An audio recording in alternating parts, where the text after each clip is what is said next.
Hey friends, Mark Holmes here, my buddy Cowboy Jobu, and as always, thank you guys for watching, commenting, and subscribing to the Jobu Sports Report. By now, you know that there's definitely some action going on with Tony Romo from the rumored possibility of a three-team trade involving the Redskins, 49ers, and Cowboys. Also, you know about Denver talking about they would love to be able to sign him as well if he's a free agent.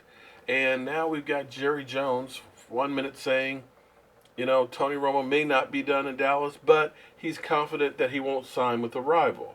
So, what you have to understand with Jerry Jones is kind of like the decoy. In football, like anything, you don't want people to know what you're doing. If people know you want to trade Tony Romo, that you're desperate to trade him, then they're going to lowball you because they know you want to get out of that. So it's best to be able to just say, we can walk away. We don't have to make this deal. That way it puts you in a position of power. And that's kind of like what you're getting with Jerry Jones, because Jerry Jones is the decoy.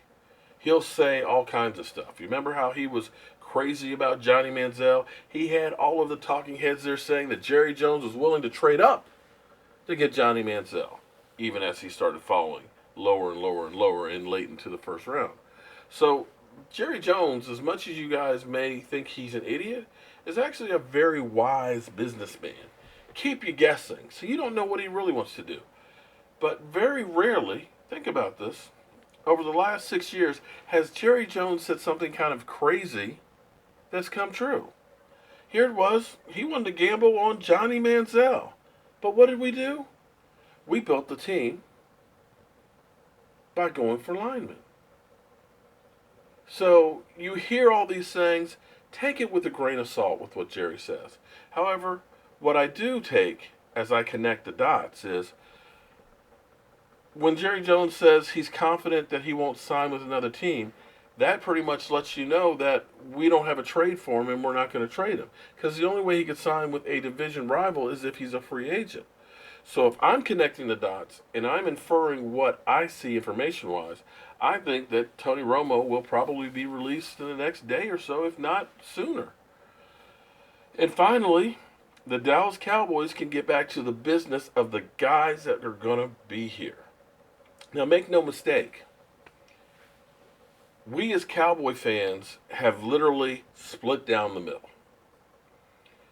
It's really two camps, and it bothers the heck out of me because in the end, the Dallas Cowboys have been here since 1960.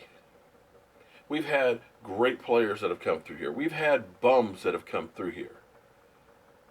And there always will be that same cycle. But the one consistent thing is that star on the helmet. That Dallas Cowboy logo, that team is always there. And I hate it when we as Cowboy fans are infighting. We've got the Dak Prescott, crew. And then we got the Tony Romo guys over here. Hey, understand, we're all Cowboy fans. We all want to see the Dallas Cowboys win. It shouldn't matter who is out there playing as long as they do their job.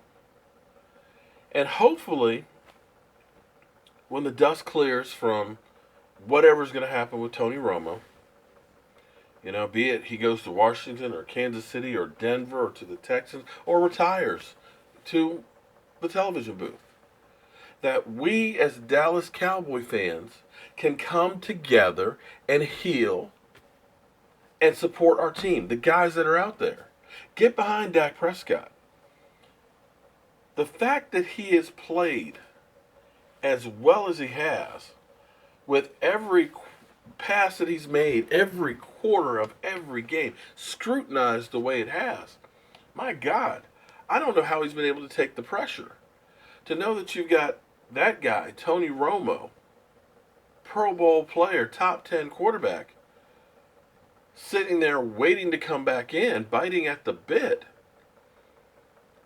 You got half of the fans not believing in you, even though you've done everything that you have been asked above and beyond. You got the sports writers and all the talking heads basically saying, oh, if he messes up on this game, then, Tony Romo's going to be back. Week after week after week. But this guy got ice water in his veins. He is completely like this. Always. Calm, cool, level-headed, never loses his cool. Doesn't matter if he got knocked down, forced fumble, threw one of those 4 picks. Short memory. It's gone. It's out of here.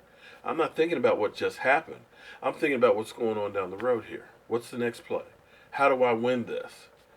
And guys, that's a beautiful thing. Think about before Tony Romo, the Quincy Carters, the Tony Banks, the Ryan Leafs, bums that we had year after year after year. Look what other teams have had to do with the Redskins trading up 4 picks, 3 number ones, for RG3 only to see him become a bust. What the Rams just did to try and get Jared Goff, and it's all indications are he's a bust. People, thank your lucky stars that we got that guy, that we aren't solely looking at, we got to get a quarterback. Maybe we need to trade for somebody like Garoppolo, and that we don't have to pay the guy right now a fortune. It's an opportunity to take the Dallas Cowboys back on top where they belong. So Cowboy fans, listen. We're Cowboy fans, and it's time to start coming together. That's at least the way I feel. I'm Mark Holmes. This is Cowboy Joe Boo, and if you like what you're hearing from me, be sure to tune in tonight, 9 o'clock Eastern, where we'll be live streaming talking about this whole subject and any other breaking news on the Tony Romo situation. Thank you for watching.